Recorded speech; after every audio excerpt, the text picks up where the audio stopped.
Okay, so this is hopefully a short film about non-consensual wrestling or tussling from a 6'6" man with herpes. If you have herpes, basically take it into your mind, nobody wants to wrestle with you. Nobody wants to tussle with you. So 22 days ago, July 5th, I received the adult protection report from Adult Protective Services from Clatsop County, including some pretty long testimony of the person who pushed me down onto a couch, squeezed my arms until they bruised, pinned my legs, and forced his erection on me. And under the principle of a mandatory reporter, the second I told anybody who worked for Sunset Empire, Parks and Rec, they should have done something about it. But we're evidently in the Middle Ages around here, and people aren't putting two and two together about mandatory protection, mandatory reporting, protection of vulnerable people. So I just read some stuff about a Chicago case that has upset me and provoked me enough to report. And I think a lot of it's the victim blaming that goes on in the court. The court system, the news media, male reporters, women themselves, victims themselves are trained to blame themselves. But one thing that's really bugging me about the whole incident is what was when he's doing his forced contact, pinning my arms down, pinning my legs. I literally remember distinctly thinking, oh my God, is he going to kill me? And then I'm thinking, well, is he going to force me to endure a rape? And as he's getting really in my face, I'm thinking like, oh, I struggle for my arms, I struggle for my legs, they can't do anything because he has me so pinned down.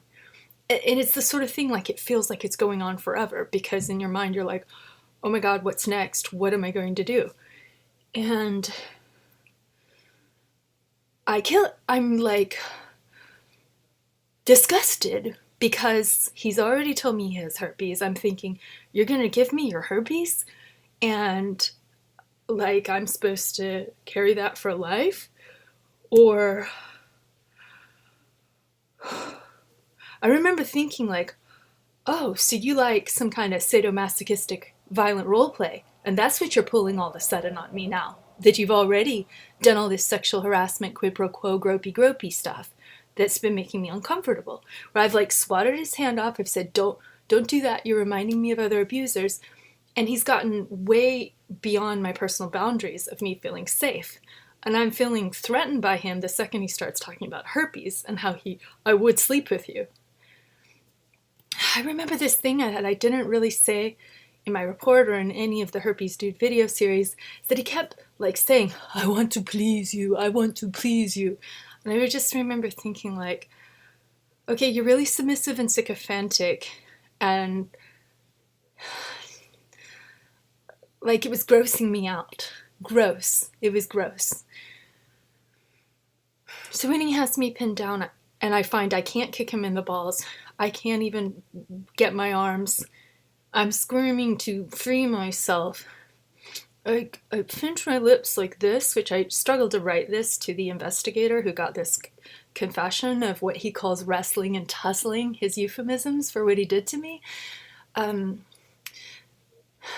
get my lips like this, and I go like, and I'm kissing him, but it's like a coerced kiss. He forced me to kiss him. The forced kiss from a guy with herpes. I've been thinking about it, how I purse my lips like this. It's because like literally I'm grossed out by the thought of kissing him. I'm grossed out by his mouth, by his hair, by his head, by any thought of him sexually grosses me out. But I remember feeling like this is gonna trick him into thinking, I think what he could sense was that I was grimacing as it happened because he's forcing me to do it and he's in my face. That's the thing, that he's like in my face and I don't know what to do because I'm thinking like, God, I'm gonna be fucking raped. And that's way too much psychological terror to put on someone. So I know the DA stressed out because the Portland police or the Seaside police just shot the guy at the RV park, and the Oregon State Police are investigating. But I remember thinking twice in that night, oh my God, am I going to have to call police? And I keep telling him, like, no, I've already dealt with grand jury, my psycho ex, he like tried to kill me, extreme injuries. And I'm basically saying, please don't put me through this one more time. I really don't like having to waste my time on the justice system with these violent type men. And then I remember thinking, oh my God, I don't really want police here. I don't want to deal with this. I don't want the spectacle. It really had more to do with my building than with him. But I think a lot of it had to do with, like, I remember this other thought that happened, which is I told him about my grandpa's job. And he got extremely sexually assaultive immediately after that. And I think at some point I was trying to tell him, like, do you realize how smart I am? Like, do you realize what you're dealing with here? And so, note to self, big mouth Mary, like, maybe people resent you for that. Maybe people want to assault you because of that, because it intimidates them. I don't know.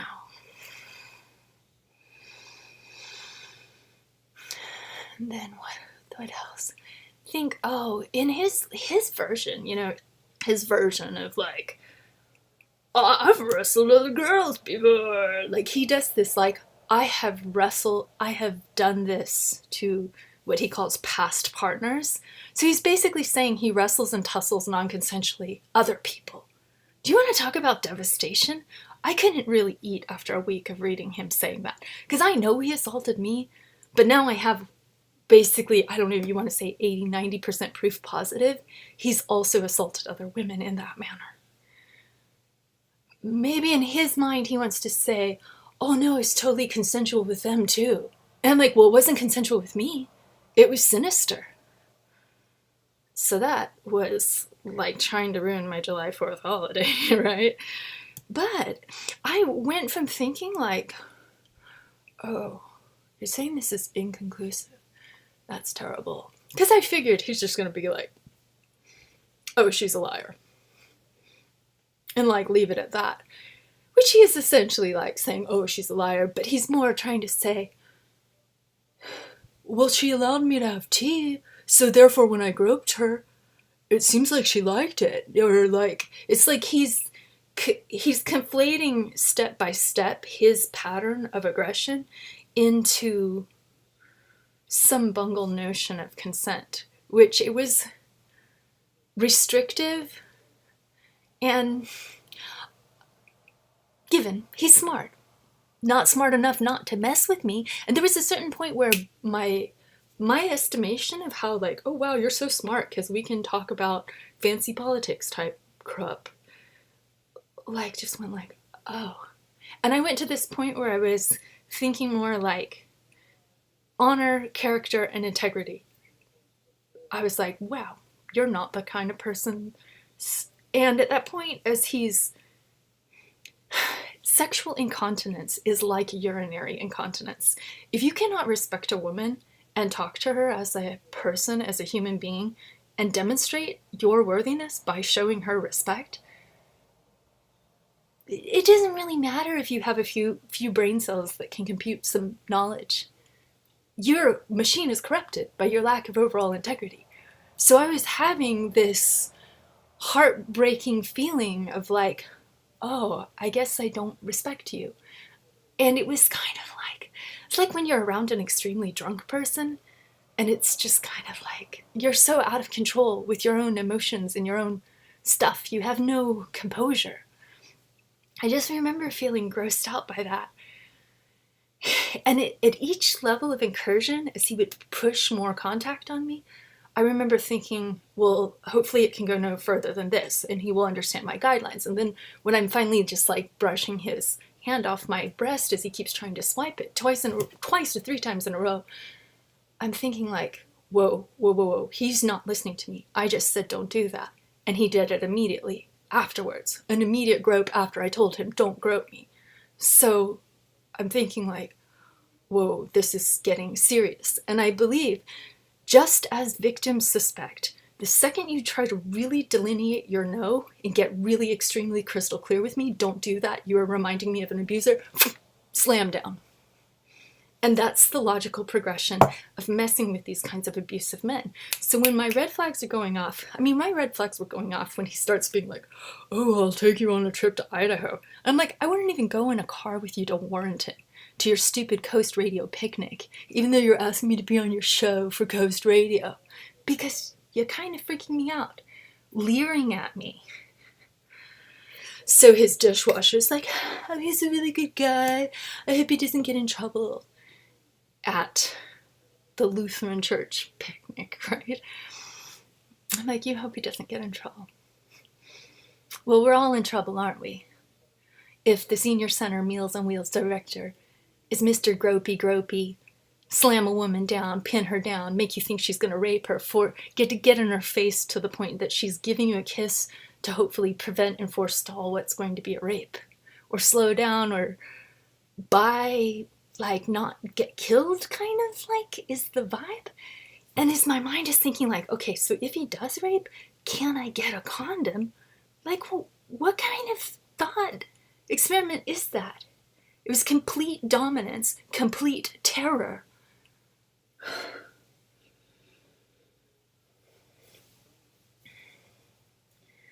And I never had any respect for him ever after that. He like looked like kind of like a sick in the head sexual predator who's all like, he couldn't be my friend after that because he'd let me know what kind of person he was. He was like, when I tried to confront him on it, he's all like, kind of like all foggy.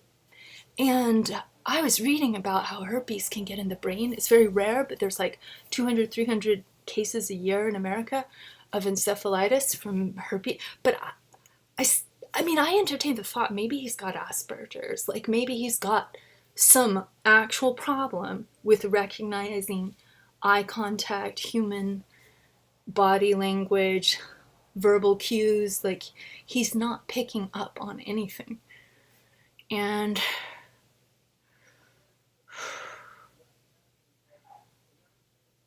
my stress has subsided somewhat. Like the first week, I was, sent off a bunch of emails. I go to like this Sunset Board meeting. They're like, it's the women with, no, they go, Michael Hinton, this old, ugly, might I say, director of Sunset Park and Rec, he's like, it's the lady with the Instagram about the meal site. And Skylar Ackerbild goes, I hear ya. And I'm like, oh, so you're just going to ridicule me prior to this hearing happening, where essentially maybe he's subconsciously trying to intimidate me from being a witness, but also give a heads up that they're about to get it.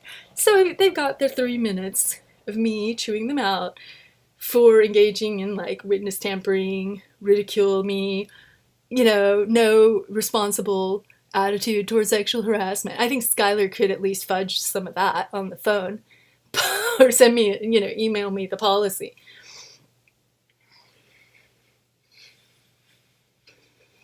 So we're in the rural boonies out here of Oregon, and that's why everything's so backward. But evidently it was backward in Chicago too, and a bunch of victim blaming stuff. When you're trying to investigate your own crime, the crime you've been subjected to, really, they kind of have like such a typecast role, a victim, like what they expect of a victim. Like the proper victim, this victim does it this way, or it's like, no. And I remember even like right before the attack, when he's starting to sexually proposition me, they're like, oh, so how'd you get that job? Thinking like, you work around seniors and disabled and you're just getting all like overly sexual with me when I have like no vibe for you that way? That's weird. And my core bluntness is this, like, you're too ugly to date me. You're not my type. You're too dorky. And he's so effeminate. Like, evidently the guy who like hopes he doesn't get in trouble is like, I thought he was gay. I was like, yeah, me too. Like, and I'm trying to confront him, you know, Brenda has a crush on you. I remember this really boggles my mind. I remember thinking, wow, I was kind of starstruck. Like, I have a friend who works in social services, who's like a professional nonprofit do-gooder. Wow, I'm old and smart and cool. I'm cool to be on the inside of the crony network system. And I remember thinking just like, I'm so safe because I'm in like-minded folk, educated people that understand concepts of respect and dignity. Evidently his job is a mandatory reporting job. But what he did to me in federal housing, my disability unit, he doesn't really consider, or he doesn't want to come all the way out with it. But the report is appalling. I read it to my mother, and she's like, oh my God, he admits all that? He admits to tussling you, wrestling you, and even things like he tries to interpret my friendness. It's like, oh, she did this, therefore it's okay if I slam her down and rub my dick on her. It's like, no, actually, that's not how consent works, dude. And if you have herpes and you're all like, I got herpes, nobody wants to wrestle with you. Nobody wants you all over. And even like when I'm like having the coerced kiss where I'm just like, can't get them off and I'm completely pinned down. And I'm like, hoping that's gonna buy me time, which I think it did. I think it's almost like it was I wish I had headbutted him because my first instinct was to get him in the nuts, and then he's got me pinned, so I can't kick him in the nuts. So when I kiss him like that, I'm actually pursing my lips in, and I realize instinctively I'm making sure his herpes saliva doesn't infect me. But I mean, a herpes forced kiss is really, why? Why would he put that on me? But I think I really need to think of it like this. Some people like to destroy lives. They like to systematically destroy lives. They like to enforce gender separation, gender discrimination. It's a violation of the Civil Rights Act. It's a violation of ADA. It's a violation of just normal good friend zone policy. It was hurtful to his girlfriend he's sleeping with at the time. It was hurtful to the girl he was leading on at the time. It was hurtful to the other girl he was leading on at the time. It was hurtful to my partner. It was... I mean, he called the police pigs right before he attacked me. And I remember the second he goes, blah, blah, blah, pigs, I'm like, oh shit. The kind of guys that call cops that, they don't like it when you report their sexual assault. They don't like it. And they're basically letting you know, if you report it to the PIGS, he's letting me know of his mentality. And then later when he's like, you know, my coworker doesn't need to know. What are we going to tell Brenda? What am I going to tell Kim? And I'm like, oh, we don't have to tell them anything. I'm buying my safety. And I'm handling him. That's not the same as being some kind of willing participant or giving consent. I'm handling him. I'm getting him off the property where he is a threat to the elderly women there. I don't want them to be exposed to the trauma of having to have police on the scene. I'm not willing to deal with Officer McNeary, frankly. Main impediment to me calling is because if he was on, he'd just be like, ho ho ho, ho ho ho, you probably brought it on yourself, ho ho ho, let's de-escalate it. And he knows he's sorry, I almost got killed, and he kind of almost got me killed by not taking my ex's homicidal violence seriously, just letting me deal with it. So if my faith in that system hadn't been pretty remarkably low, I probably would have done something. I just wasn't in the mood, and I didn't have time. And I wasn't ready for the severity of the impact of taking someone down who is in some kind of cozy network. Oh, I'm volunteering with the Seaside Police. He's telling me this like 3 days later. He calls me to get me to go to this concert. It's like, I'm going with the Seaside Police. I'm like, you volunteer for the police? And you just, I'm like, so what's up with the assault? And he's like, oh, I work for the police. It's essentially what he's telling me. But I hope Seaside Police are over him. They've got enough difficulties to deal with the gunfight, dog attack, whatever the hell that was a couple days ago. Pretty stressful in the community. And I'm like, oh yeah, probably Christophe's assaulted me. He's gonna get the back burner. But that doesn't really prevent me from telling the whole story. And you know, at some point, and it might have been one of the subsequent times, I was like, oh yeah, so George's mom died in mysterious circumstances. And I remember him being, you know, it's kind of perceived as murder. And I think he's just kind of like, oh yeah, so I'm sexually assaulting the son, the murdered lady's daughter-in-law, sort of like, oh, that's really cool. That's like kind of, what kind of creep are you? Is that really the psychological terror you want to put on people that love me?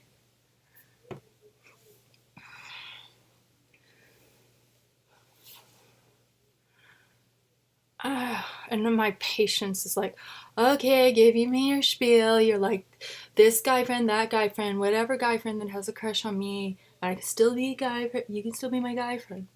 And a part of me was heading off disaster. I'm like, dude, are you flirting with me? Like, I'm feeling that weird energy of like, what's the deal with you?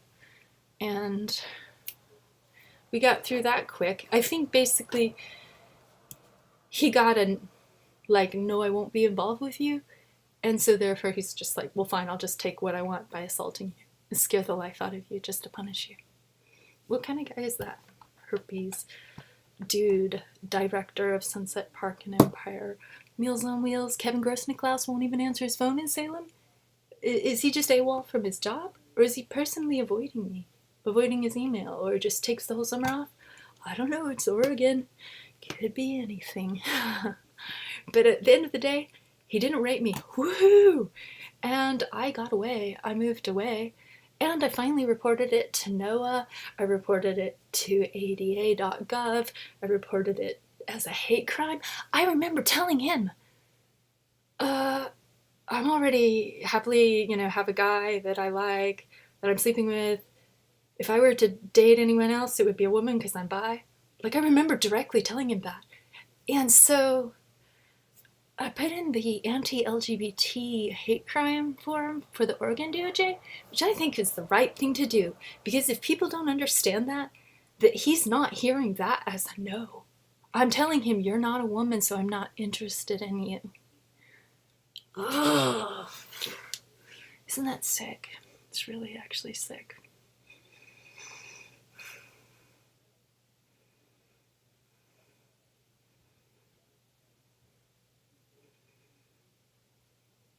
My theory about him on a deep level is that when he tried to do his dominance stuff on me, it's probably, oh God, he wants to be exposed.